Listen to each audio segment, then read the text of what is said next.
கர்த்தருடைய பரிசுத்த நாமத்துக்கு உண்டாவதாக. காலையிலே உங்களை சந்திப்பதில் மிகுந்த சந்தோஷம். இந்த நாளுடைய ஆசீர்வாதத்துக்கு ஒரு வேத வாசிப்போம். சங்கீதம் 85:12.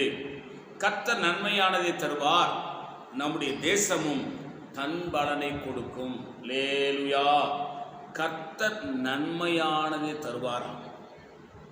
இயேசுவை ஆண்டவராக இரட்சகராக ஏற்றுக்கொண்டவர்களுக்கு அவர் நன்மையை தருவாராம்.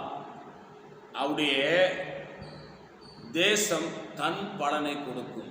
இந்த பூமியிலே நாம் மிகுந்த ஆசீர்வாதமாயிருப்போம். எப்போ இயேசுவை ஏற்றுக்கொள்ளும் பொழுது நமக்கு தீமை அல்ல, நம்முடைய ஆண்டவர் நன்மையே செய்கிறவர். அல்லேலூயா. இந்த காலவெளியிலே ஒருவேளை இதுவரைக்கும் நீங்கள் இயேசுவை ஏற்றுக்கொள்ளாமலாம் இருந்தால் இயேசுவை ஏற்றுக்கொள்ளுங்க. அவர் உங்களுக்கு நன்மையானதை தருவார். இதுவரை ரட்சிக்கப்படாதவர்களாக இருந்தால் இயேசுவை இரட்சகராக ஏற்றுக்கொள்ளுங்க. அவர் உங்களுக்கு நன்மையானதை தருவார். நான் உங்களுக்காக ஜெபிக்கிறேன். பரிசுத்த பிதாவே, எங்களோடு பேசின நல்ல வார்த்தைகளுக்காக ஸ்தோத்திரம். இந்த வார்த்தையின்படி எங்களை ஆசீர்வதியும். இயேசு நாமத்தில் பிதாவே, ஆமென். God plus. கர்த்தர் உங்களை ஆசீர்வதிப்பாராக.